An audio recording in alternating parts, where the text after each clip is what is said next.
I've got an antique 1918 Singer 66 with red-eye decals. Serial number is G6424948. It's a Treadle machine. It's got a hub on the side so it can be mounted with a motor or a hand crank.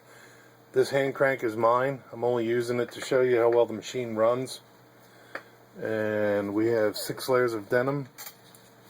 There were already stitched ones for photo used in the ad. And show you how well the machine goes.